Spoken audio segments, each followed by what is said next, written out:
నమస్కారం ఘంటారావానికి స్వాగతం. ముందుగా ప్రధాన అంశాలు. రవాణా శాఖలో కొత్తగా రానున్న 113 మంది ఏఎంబీఐలు నేడు నియామక పత్రాలు అందించనున్న సీఎం రేవంత్ రెడ్డి.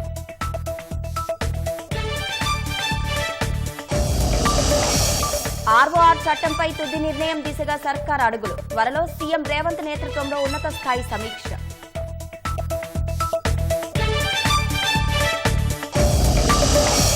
ఎమ్మెల్యేగా ఉండటం కాంగ్రెస్ కి ఇబ్బంది అయితే రాజీనామా చేస్తా అన్న కేటీఆర్. నేతన్నలను ఆదుకునేందుకు ఎప్పుడూ ముందుంటున్నానని హామీ.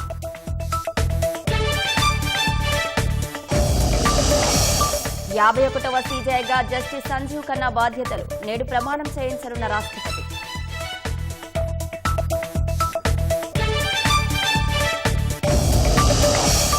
ఎన్సీపీ నేత బాబా సిద్దికీ హత్య కేసులో కీలక పురోగతి. ప్రధాన నిందితుడు శివకుమార్ సహా 4 అరెస్టు.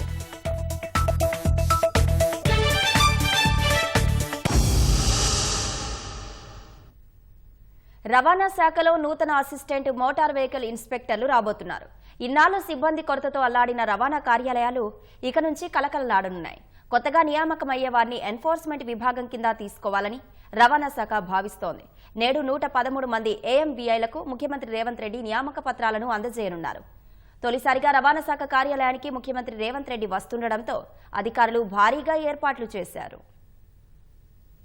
రాష్ట్ర రవాణా శాఖను బలోపేతం చేసే దిశగా ప్రజాప్రభుత్వం మరో ముందడుగు వేయబోతోంది. చాలా కాలం తర్వాత భారీ స్థాయిలో నూతన అసిస్టెంట్ మోటార్ వెహికల్ ఇన్స్పెక్టర్ల ఖాళీల భర్తీకి ప్రభుత్వం పచ్చజెండా ఊపింది. 2 ఏళ్ల క్రితం వేసిన నోటిఫికేషన్ ప్రకారం అర్హత సాధించిన అభ్యర్థులకు నేడు ముఖ్యమంత్రి రేవంత్ రెడ్డి చేతుల మీదుగా నియామక పత్రాలు అందజేయనున్నారు. ఈ కార్యక్రమాన్ని ఖైరతాబాద్లోని రవాణా శాఖ కార్యాలయంలో ఘనంగా నిర్వహించేందుకు అధికారులు ఏర్పాట్లు చేశారు.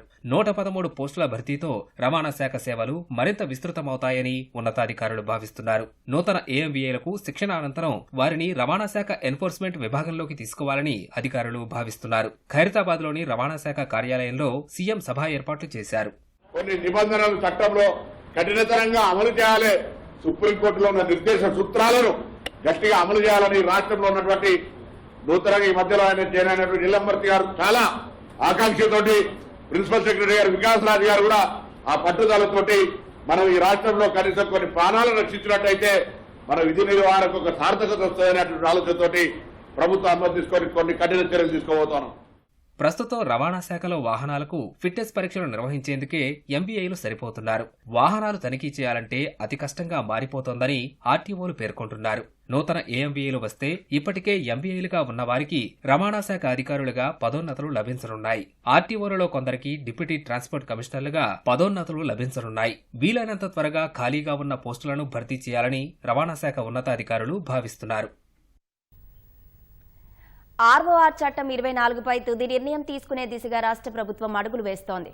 ఇప్పటికే ముసాయిదా చట్టంపై వివిధ వర్గాల నుంచి వచ్చిన అభిప్రాయాల్లో ముఖ్యమైన అంశాలను పరిగణలోకి తీసుకున్న రెవెన్యూ శాఖ కొత్త ఆర్ఓఆర్ చట్టాన్ని సిద్ధం చేసింది. సీఎం రేవంత్ రెడ్డి, ఉప ముఖ్యమంత్రి భట్టి విక్రమార్క, రెవెన్యూ మంత్రి పొంగులేటి శ్రీనివాసరెడ్డి త్వరలో ఉన్నత స్థాయి సమీక్ష నిర్వహించిన తర్వాత కొత్త చట్టాన్ని అమల్లోకి తెచ్చేందుకు రెవెన్యూ శాఖ కసరత్తు చేయనుంది. గత ప్రభుత్వం తీసుకొచ్చిన రికార్డ్ ఆఫ్ రైట్స్ ఆర్ఓఆర్ చట్టం 2020తో రైతుల భూముల రక్షణలో కొన్ని ఇబ్బందులు వచ్చాయి. ధరణి పోర్టల్, భూముల వివరాల నమోదులోనూ తప్పులతో భూ యజమానులకు సమస్యలు తప్పలేదు. పోర్టల్లో 35 మాడ్యూల్స్ ఉన్నప్పటికీ ఆర్ఓఆర్ చట్టం 2020లో రెవెన్యూ అధికారులు బదలాయించకపోవడంతో చిక్కులు వచ్చాయి. వీటన్నింటినీ ముగింపు పలుకుతూ కాంగ్రెస్ సర్కారు ధరణి ప్రక్షాళన దిశగా చర్యలు చేపట్టింది. 3 లక్షలకు పైగా సమస్యలను పరిష్కరించింది. అయినా సాదా బైనమాలతో పాటు చట్టంలో మార్పులు చేస్తే గానీ పరిష్కారం కాని సమస్యలు ఉన్నాయి. ఇందుకోసమే ఆర్ఓఆర్ చట్టం 20 బదులు కొత్త ఆర్ఓఆర్ చట్టం తీసుకొస్తోంది. ఆర్ఓఆర్ చట్టం 20 నుంచి అవసరమైన అంశాలతో పాటు ఇతర రాష్ట్రాల్లోని మెరుగైన అంశాలని క్రోడీకరించి ఆర్ఓఆర్ చట్టం 2024 ముసాయిదా సిద్ధం చేసింది. దీనిని ఆన్లైన్లో ఉంచి అభిప్రాయాలను సేకరించారు. వివిధ వర్గాల నుంచి కూడా అభిప్రాయాలు తీసుకున్నారు. రైతుల సమస్యలకు శాశ్వత పరిష్కారం లభించేలా కొత్త చట్టం రూపొందించినట్లు రెవెన్యూ అధికారులు తెలిపారు. ఈ చట్టంపై మహారాష్ట్ర, జార్ఖండ్ ఎన్నికల తర్వాత సీఎం రేవంత్ రెడ్డి, రెవెన్యూ మంత్రి పొంగులేటి శ్రీనివాసరెడ్డిలు ఉన్నత స్థాయి సమావేశం నిర్వహించి తుది నిర్ణయం తీసుకోనున్నారు. కొత్త చట్టంతో సాదా బైనమాల సమస్యకు పరిష్కారం లభిస్తుందని రెవెన్యూ అధికారులు చెబుతున్నారు. ఎక్కడి భూ సమస్యలకు అక్కడే పరిష్కారం లభించేలా ఎంఆర్ఓ, ఆర్డీఓ, డీఆర్ఓ, కలెక్టర్లకు అధికారాల బదలాయింపు ఉంటుందని పేర్కొంటున్నారు.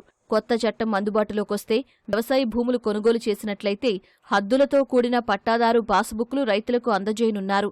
దీనివల్ల హద్దుల సమస్యకు శాశ్వత పరిష్కారం లభించినట్లవుతుందని రెవెన్యూ అధికారులు స్పష్టం చేస్తున్నారు. సిరిసిల్ల నేతన్నలను ఆదుకోవడానికి తాను ఎమ్మెల్యేగా ఉండటమే ఇబ్బంది అయితే రాజీనామా చేసేందుకు సిద్ధమని బీఆర్ఎస్ కార్యనిర్వాహక అధ్యక్షుడు కేటీఆర్ అన్నారు. సిరిసిల్లలోని వెంకంపేటలో ఆర్థిక ఇబ్బందులతో ఆత్మహత్య చేసుకున్న భార్యాభర్తలు బైరి అమర్, స్రవంతిల కుటుంబాన్ని పరామర్శించారు. బలవన్మరణానికి పాల్పడిన దంపతుల పిల్లలతో మాట్లాడుతూ కేటీఆర్ కంటతడి పెట్టుకున్నారు. పిల్లలు ముగ్గురికి ఒక్కొక్కరికి 2 లక్షల చొప్పున పార్టీ పరంగా ఫిక్స్డ్ డిపాజిట్ చేసి చదివిస్తామని హామీ ఇచ్చారు. మంత్రి తుమ్మల నాగేశ్వరరావుతో ఫోన్లో మాట్లాడి బాధిత కుటుంబానికి 10 లక్షల రూపాయల వరకు పరిహారాన్ని అందించాలని కోరారు. సిరిసిల్లలో ఇప్పటి వరకు 20 మంది నేతన్నలు ఆత్మహత్య చేసుకున్నా కాంగ్రెస్ ప్రభుత్వంలో చలనం లేదని విమర్శించారు. బతుకమ్మ చీరల ఆర్డర్లు ఆపేసి హామీలు అమలు చేయకపోవడం వల్లే ఆత్మహత్యల పరంపర కొనసాగుతుందని కేటీఆర్ ఆరోపించారు. ఇంతకంటే మనిషికి కష్టం రాదు. తల్లిదండ్రులు ఒక్కరోజు ఓడంటే మామూలు విషయం కాదు. మీరు ధైర్యం ఉండి మీరు ముగ్గురు గట్టిగా చదివి మిగతా వాళ్ళకి ఆదర్శంగా దయచేసి మీరు భయపడకూరి బీర్కోకూరి మీరు అలా వాళ్ళు తప్పు చేసి మీరు చేయరు. మీ చదువుకు అయ్యే ఖర్చులు మీరు డాక్టర్ చదువుతారా ముగ్గురు చెప్తున్నాడు. ఎవరికి ఇష్టమున్నది వాళ్ళు చదువు. మీరు ఎంత దూరం చదువుతారో అంత దూరం నేను చదివిస్తాను. ఇప్పుడు నేను చెప్పే ఒక 2 లక్షలేమో మీ పేరు మీద ఫిక్స్ చేస్తాను. తర్వాత మీ ఖర్చు మొత్తం చదువులని నేను చూసుకుంటాను. నా బిడ్డకి నేను ఎట్లుంటానో మీ ముగ్గురు కట్టుకుంటాను. అర్థమైంది. ఈరోజు మళ్ళొక్కసారి సిరిసిల్లలో ఆత్మహత్యల పరంపర సాగుతా ఉన్నది. 20 మంది సిరిసిల్లలో చనిపోయినారు నేతన్నలు ఇప్పటికీ ఈ కాంగ్రెస్ ప్రభుత్వం వచ్చినాక ఈ 11 నెలల్లో. అదేవిధంగా రాష్ట్రంలో మరొక 14 మంది ఇతర ప్రాంతాల్లో కూడా చనిపోయినారు. మొత్తం 34 మంది నేత కార్మికులు ఈ రోజు వరకు చేనేత వృత్తిలో అదేవిధంగా పవర్ లూమ్ లో ఉన్న వాళ్ళు కాంగ్రెస్ ప్రభుత్వం వచ్చినాక బలవన్మరణాల పాల్గొవడం జరిగింది. ఇంకా ఎంతమంది చచ్చిపోతే ఈ ముఖ్యమంత్రికి ఈ ప్రభుత్వానికి బుద్ధి వస్తుంది? ఇంకా బేసిజం వదిలిపెట్టి ఇంకా ఎన్నికలు అవి ఇవి ఏం లేవు. ఇప్పుడు ఇంకో 4 ఏళ్ల పాటు ఏ పంచాయతీ లేదు రాజకీయంగా. ఇవాళ నేను ప్రభుత్వాన్ని చిత్తశుద్ధితో కోరుతుంది ఒకటి, నీకు సిరిసిల్లలో నేను ఎమ్మెల్యేగా ఉండడమే నీకు ఇబ్బంది అవుతుంటే, ఇక్కడ నుంచి నేను ఎమ్మెల్యేగా ఉన్నా కాబట్టి నీకు ఇక్కడి ప్రజల మీద ప్రేమ కలుగుతలేదు అనుకుంటే ఆ ఎమ్మెల్యే పదవిని కూడా వదిలేయమంటే రేపు పొద్దునే ఫస్ట్ అవర్లో వదిలేస్తా.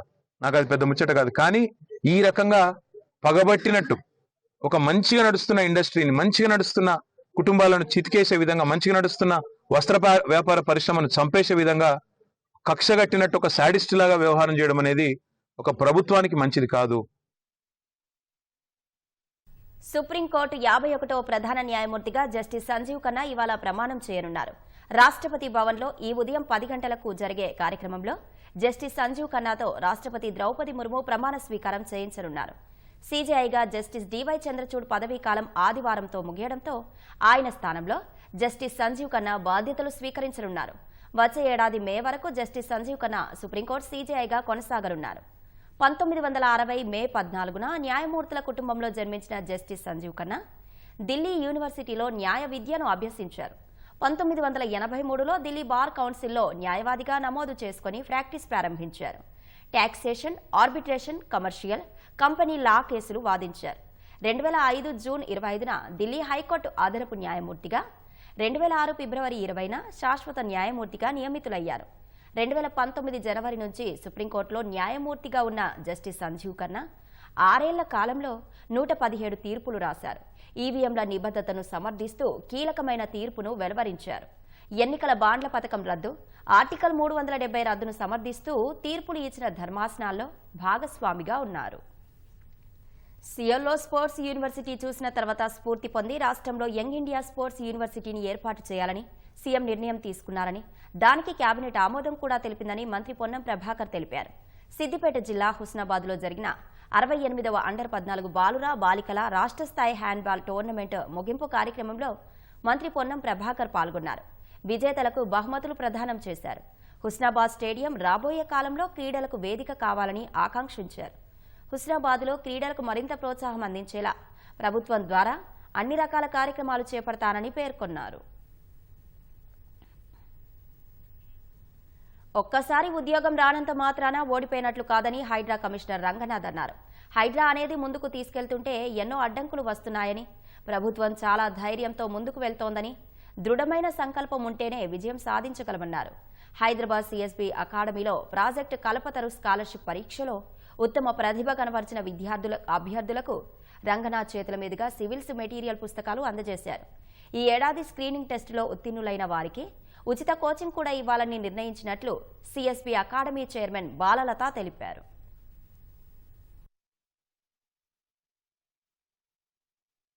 ఎగ్జామినేషన్ సిస్టంలో కూడా మనం చేస్తుంటాం, స్ట్రగుల్ చేస్తుంటాం. ఆ చేసే క్రమంలో ప్రయత్నం చేద్దాం, మనం ఎక్కడ కూడా తగ్గకుండా ప్రయత్నం చేద్దాం. బట్ ఆ ప్రయత్నం చేసే క్రమంలో ఒకవేళ మనం సఫలం కాలేదు, విఫలం అయ్యాం, నో ప్రాబ్లం, రూట్ మారుతాం. రూట్ మార్చి ఇంకొక దానికి మనం ట్రై చేద్దాం. అంటే ఎక్కడ మనం తగ్గాలో, ఎక్కడ క్విట్ అవ్వాలో కూడా మనం తెలుసుకోవాలన్నమాట. గెలవాలంటే కనుక గెలుపు అంటే ఎప్పుడు గెలుస్తూనే పోరు, గెలుపుని క్విట్ చేయడంలో కూడా నీకు గెలుపు ఉంటుంది అనమాట. నేను ఐశ్వర్య కలిసి కల్పతరు అని ప్రత్యేకమైన ప్రోగ్రాం పెట్టి దానికి ఒక వెబ్సైట్ లాంచ్ చేసి 4 times రెగ్యులర్గా ఎగ్జామ్ పెడుతూ ఎవరైతే తెలంగాణ ఆంధ్రాలో ఉన్న చదువుకోవాలనుకుని డబ్బులు లేని యువత ఉంటారో వాళ్ళకి పుస్తకాలు ఉచితంగా దాదాపు 400-500 మందికి ఇప్పటికీ మేము ఉచితంగా పుస్తకాలు ఇవ్వడం జరిగింది గత 2 సంవత్సరాల నుంచి కూడా. అయితే ప్రత్యేకంగా ఈ సంవత్సరం నుంచి మేమేమనుకున్నామంటే ఇక నుంచి మనం ఫ్రీ కోచింగ్ కూడా ఇద్దాం. దానికి 2 క్రైటీరియా, ఒకటి పావర్టీ, రెండోది మెరిట్. ఈ 2 ఉన్న వాళ్ళని సెలెక్ట్ చేయడానికి ఒక పెద్ద స్క్రీనింగ్ టెస్ట్ పెడతాం. ఆ స్క్రీనింగ్ టెస్ట్కి వేలాది మంది వచ్చి ఎగ్జామ్స్ రాస్తున్నారు. దానిలో బెస్ట్ పీపుల్ సెలెక్ట్ చేసి 10 మందికి ఫ్రీగా ఇక్కడ కోచింగ్ ఇవ్వడం జరుగుతుంది. దాంతో పాటు 200 మందికి పుస్తకాలు ఇవ్వడం జరుగుతుంది అనమాట సివిల్స్ ప్రిపేర్ అవడానికి. ప్రపంచ వసుదైక కుటుంబానికి భారత్ పెద్ద దిక్కు అవ్వాలని గవర్నర్ జిష్ణుదేవ్ వర్మ ఆకాంక్షించారు. అలా కావాలంటే వ్యక్తులకు ఉండాల్సిన నైపుణ్యాలన్నీ స్క్వాడ్స్ అండ్ గైడ్స్ ఆర్గనైజేషన్లో నేర్చుకోవచ్చని సూచించారు.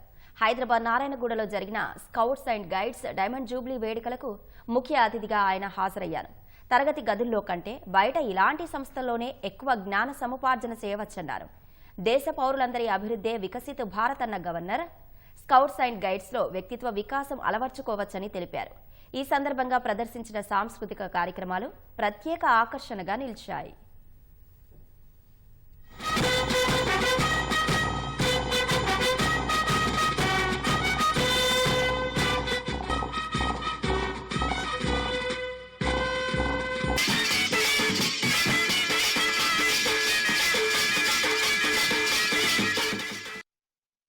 Today, as we march towards the future, India is marching towards the future with very great speed.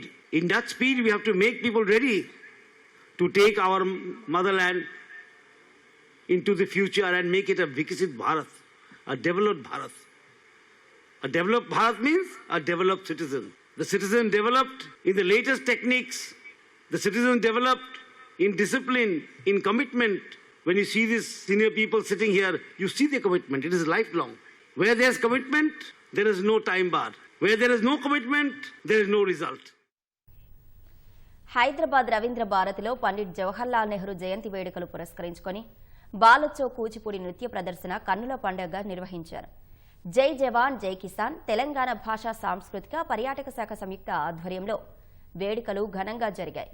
Police housing corporation మాజీ చైర్మన్ దామోదర్ గుప్తా, ప్రముఖ సినీ నటి దివ్యవాణి విచ్చేసి ప్రదర్శనను ప్రారంభించారు. కూచిపూడి నృత్య ప్రదర్శనతో పిల్లలకు మానసిక ఉల్లాసంతో పాటు మేధో సంపత్తి పెరిగి చదువుల్లో రాణిస్తారని పేర్కొన్నారు. వేడుకలో చిన్నారుల నృత్య ప్రదర్శన విశేషంగా ఆకట్టుకుంది.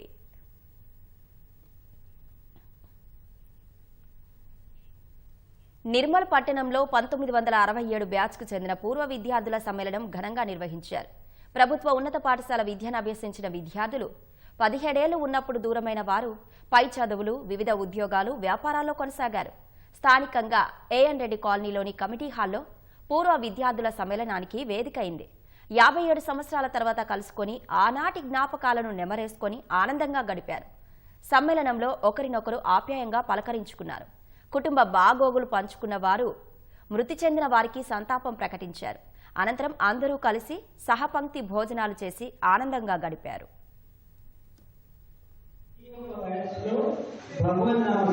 చాలా ముఖ్యం కాబట్టి భగవన్నామ స్మరణే కాదు, మీ యొక్క కర్తవ్యం కూడా ఉంది.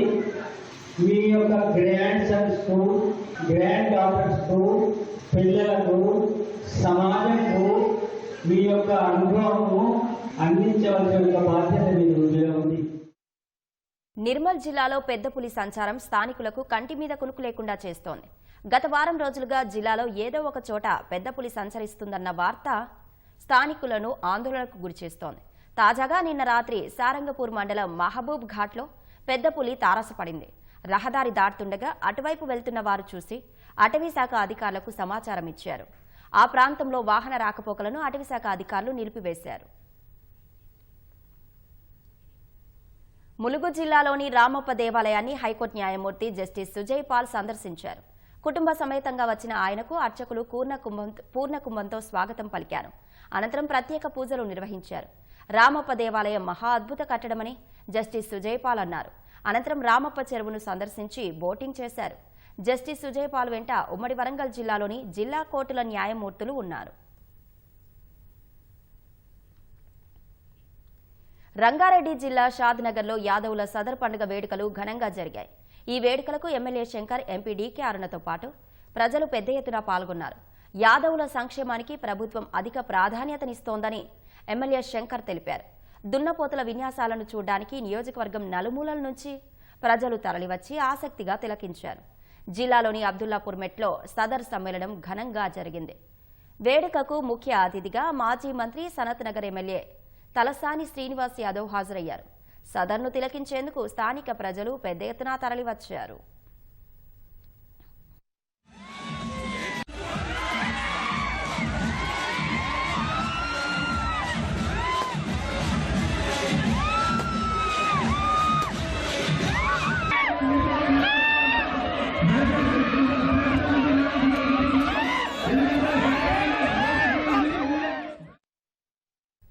నారాయణపేట జిల్లాలోని నిలువు రాళ్లకు యునెస్కో గుర్తింపునకు ప్రభుత్వం కృషి చేస్తోంది. ఆది మానవుడు సమయాన్ని, కాలాలను, వాతావరణంలో మార్పులను అంచనా వేయడానికి నిలువు రాళ్లను ఉపయోగించారని వాటి నిర్మాణాన్ని బట్టి తెలుస్తోంది. ప్రస్తుతం వాటికి సంబంధించి సమాచారం కొంత మాత్రమే అందుబాటులో ఉంది. సమగ్ర అధ్యయనం చేస్తే నిలువు రాళ్లకు సంబంధించి మరిన్ని కీలక విషయాలు బయటకు వచ్చే అవకాశం ఉంది.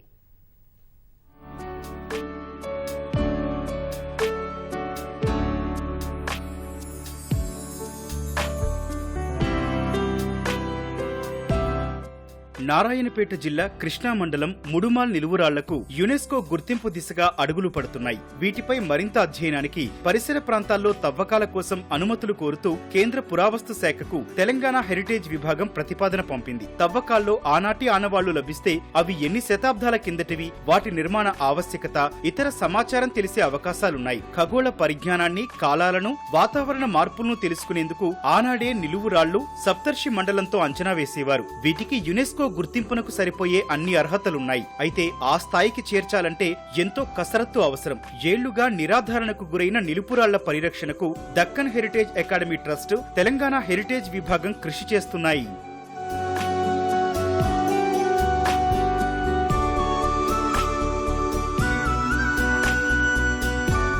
యునెస్కో గుర్తింపు దక్కాలంటే నిలువురాళ్లపై సమగ్ర సమాచారం తెలియాలి. దానికోసం 90 రోజుల పాటు తవ్వకాలకు అనుమతి ఇవ్వాలని తెలంగాణ హెరిటేజ్ విభాగం కేంద్ర పురావస్తు శాఖను కోరింది. యునెస్కోకు పంపనున్న తాత్కాలిక జాబితాలో చోటు కోసం కేంద్ర పురావస్తు శాఖకు అందుబాటులో ఉన్న సమాచారాన్ని పంపించారు. దీనిపై వారు పలు సందేహాలు వెలిబుచ్చారు. వాటిని నివృత్తి చేసేందుకు తెలంగాణ హెరిటేజ్ విభాగం నివేదికలు సిద్ధం చేస్తోంది.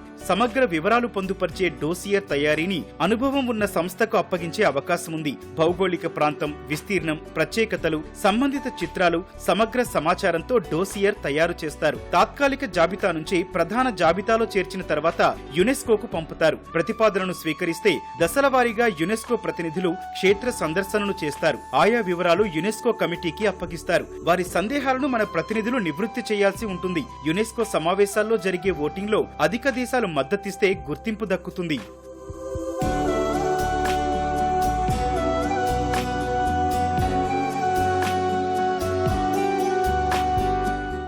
యునెస్కో గుర్తింపు లభిస్తే ప్రపంచ స్థాయిలో ప్రత్యేక స్థానం దక్కుతుంది. పరిరక్షణకు అవకాశం ఉంటుంది. పర్యాటకంగానూ అభివృద్ధి జరుగుతుంది. మన ఆధునిక యుగంలో జీవన విధానం ఒక ఉదాహరణగా ఈ నిలువురాళ్ళు. మనకు వర్షాకాలం, ఎండాకాలం, చలికాలం ఆ నీడను బట్టి ఆ రోజు పంటలు కానీ వాళ్ళు జీవించే కాలాలు కానీ వాళ్ళు దాన్ని గుర్తుగా చేసుకున్నారని చెప్తుంది. ఈ నిలువురాళ్ళ దగ్గర ఎట్లుందంటే మాకు కృష్ణానదికి చాలా దగ్గర ఒడ్డున ఉంది. మాకు హైవే రోడ్ కూడా 5 కిలోమీటర్ల దగ్గరనే ఉంటుంది. ఆ హైవే రోడ్ నుంచి రోడ్ వేస్తే, వసతి కల్పిస్తే, అక్కడ ఒక రూమ్ పెట్టి ఒక గార్డెన్ పెడితే దాని గురించి చరిత్ర తెలుసుకున్న వాళ్ళ గురించి చెప్తే వచ్చిన పర్యాటకులు కూడా చాలా మంచిగా ఉంటుంది. అక్కడ నీటి వసతి కూడా చాలా ఇబ్బందిగా ఉంది. అక్కడ ప్రకృతి కూడా మంచిగా ఉంటుంది. మా గ్రామానికి కానీ పక్క ఉన్న మురాదోడి గ్రామానికి కూడా మన అందరికీ ఉపాధి కలుగుతుంది. అందరూ మంచిగా హ్యాపీగా ఉంటారని కోరుకుంటున్నాను. సమాజ సేవ చాలా మంది చేస్తుంటారు, కానీ ఏ లక్ష్యాలతో వారు చేస్తున్నారు, ప్రజలు ఎలా వాటిని ఉపయోగించుకోవాలి అనే విషయాలు చాలా మందికి తెలియవు. చాలా మంది పేదలు ట్రస్టులు అందించే సేవలు వినియోగించుకోక దూరమవుతుంటారు. ఆ పరిస్థితి రాకూడదనే భావనతో హైదరాబాద్ నాంపల్లి ఎగ్జిబిషన్ గ్రౌండ్స్లో హిందూ స్పిరిచువల్ సర్వీస్ ఫౌండేషన్ బృహత్ మేళాను నిర్వహించింది. దీని ద్వారా దేశవ్యాప్తంగా ఉన్న పలు సేవా ట్రస్టులు అవి నిర్వహిస్తున్న కార్యక్రమాల గురించి ప్రజల్లోకి తీసుకెళ్లారు. సేవా ట్రస్టుల్ని ప్రజలకు పరిచయం చేయడానికి ప్రారంభించిందే బృహత్ మేళా.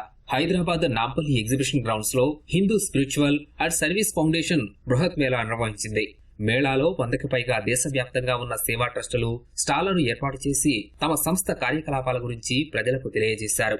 యూత్ ఫర్ సేవా భారతి సంస్థ ఇలాంటి ఎన్నో సంస్థలు ఇక్కడ పాల్గొన్నాయి.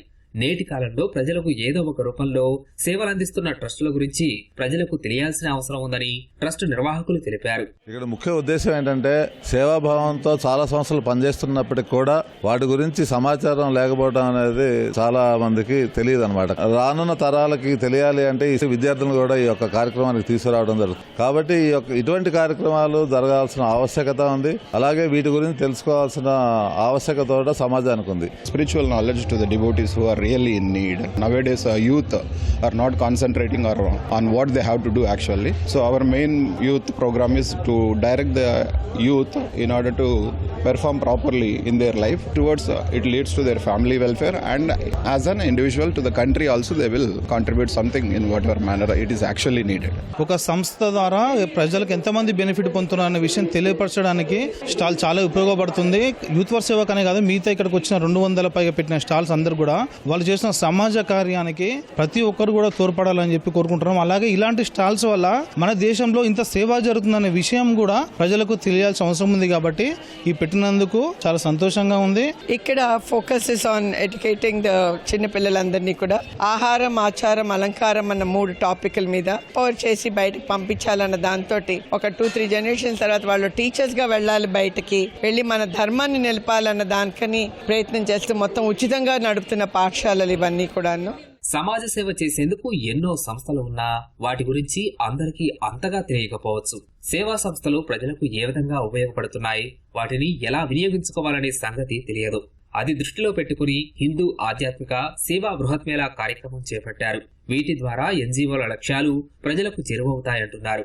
ఎంతో మంది మేధావుల ఆశయాలకు అనుగుణంగానే ఈ ట్రస్టులు ఏర్పడతాయని, బృహత్ మేళా ద్వారా ఎన్నో విషయాలు నేర్చుకునే అవకాశం కలిగిందని విద్యార్థులు తెలుపుతున్నారు. ఈ స్టాంపుల గురించి వీళ్ళకు ఒక అవగాహన ఇవ్వడానికి తీసుకొచ్చానండి.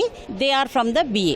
So I explain everything and I brought them here. ఇదంతా వీళ్ళు గమనిస్తే వీళ్ళకి కూడా కొంచెం నాలెడ్జ్ వస్తుంది, చరిత్ర గురించి ఒక ప్రోత్సాహం ఉంటుంది, ఒక గట్టి నాలెడ్జ్ చదవాలన్న ఇది వస్తుంది అని చెప్పేసి ఆ అంకిత భావంతో I brought all the students here. History గురించి ఫస్ట్ స్టాల్ మేము విజిట్ చేసింది ఇదే.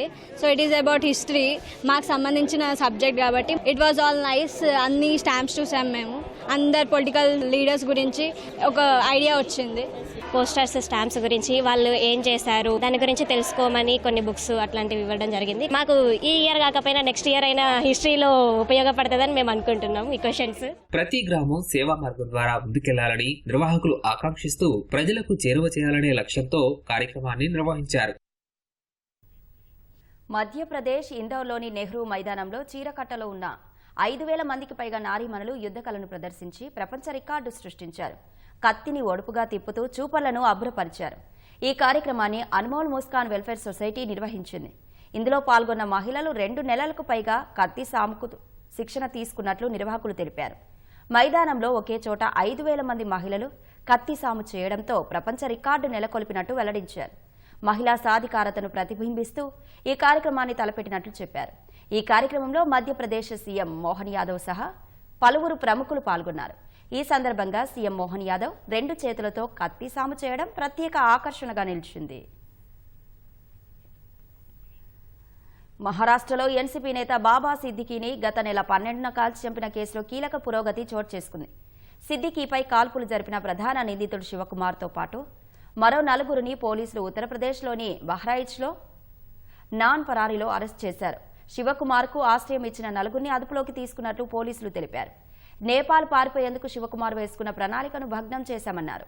సిద్దికీపై కాల్పులకు తెగబడిన మరో 2 నిందితులు ధర్మరాజు కశ్యప్, శివ గౌతమ్లతో పాటు పలువురిని పోలీసులు ఇప్పటికే అరెస్టు చేశారు. భారత ప్రభుత్వం ఉగ్రవాదిగా ప్రకటించిన ఖలిస్తానీ వేర్పాటువాది హర్షదీప్ సింగ్ అలియాస్ హర్ష్ దల్లాను కెనడా పోలీసులు అరెస్టు చేసినట్లు తెలిసింది. కెనడాలో గతేడాది జులైలో హత్యకు గురైన ఖలిస్తాన్ ఉగ్రవాది హర్దీప్ సింగ్ నిజ్జర్కు హర్షదీప్ దల్లా స్నేహితుడు. పంజాబ్లోని మోగా జిల్లాకు చెందిన దల్లాపై భారత్లో హత్య, వేధింపులు, అపహరణ సహా పలు కేసులు ఉన్నాయి. గతేడాది జనవరిలో కేంద్ర ప్రభుత్వం అతన్ని ఉగ్రవాదిగా ప్రకటించింది. పెద్ద మొత్తంలో డ్రగ్స్, ఆయుధాల స్మగ్లింగ్లో హర్ష్ దల్లా పాత్ర ఉందని కేంద్ర హోంమంత్రిత్వ శాఖ గతంలో తెలిపింది. దల్లాకు సంబంధించిన పలు కేసులను ఎన్ఐఏ దర్యాప్తు చేస్తోంది. గత నెల 28న కెనడాలోని ఒంటారియో ప్రావిన్స్లోని మిల్టన్లో జరిగిన కాల్పుల సంఘటన సందర్భంగా పోలీసులు దల్లాను అదుపులోకి తీసుకున్నట్లు తెలుస్తోంది. 2 వ్యక్తులను అరెస్టు చేసినట్లు అప్పుడు కెనడా పోలీసులు ప్రకటించినా పేర్లు మాత్రం వెల్లడించలేదు.